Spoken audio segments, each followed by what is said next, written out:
Assalomu alaykum yurtdoshlar. Bugun 2025-yil 2-noyabr. Uzumlarimizni deyarli xomtak qilib bo'ldik.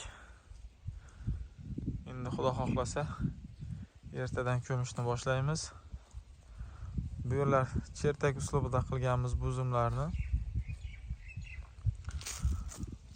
Bularni qirqilishi sal boshqacharoq bo'ladi. Chertak uslubidagina.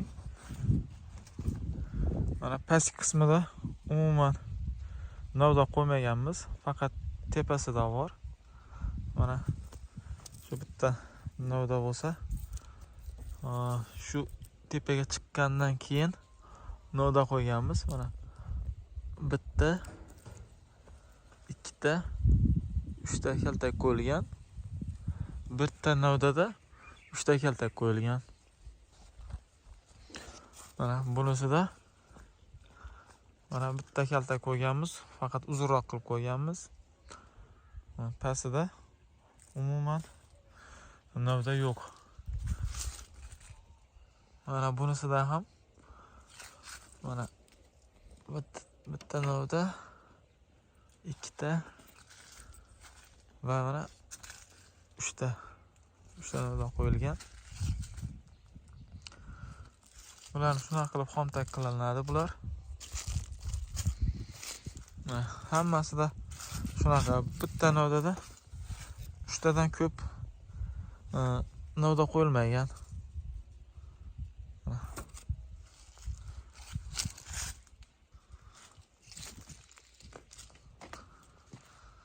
Mana bog'imiz deyarli xomtak, bitta xomtagi. Endi xudo xohlasa ertadan ko'mishni boshlaymiz.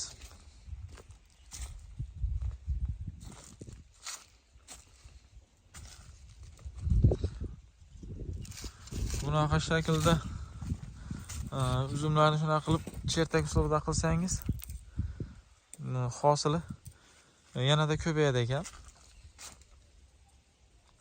Shuning uchun uzun qo'yib chertak qilganman. Mana shu yerda 4 uzumimiz qoldi endi xomtak qilinadigan. Mana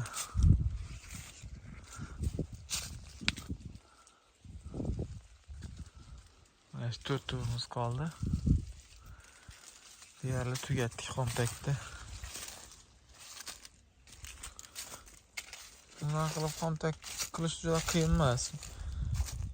Masalan, shu kerakli joyidan pastini novdasini olib tashlaysiz. Tepada qayerdan qo'ja bo'lsa, shu yerdan qo'yasiz.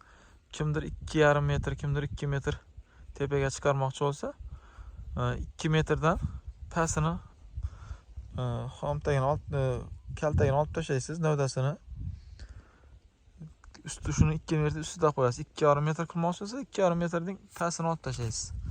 Shunaqa qilib xomtak qilaverasiz.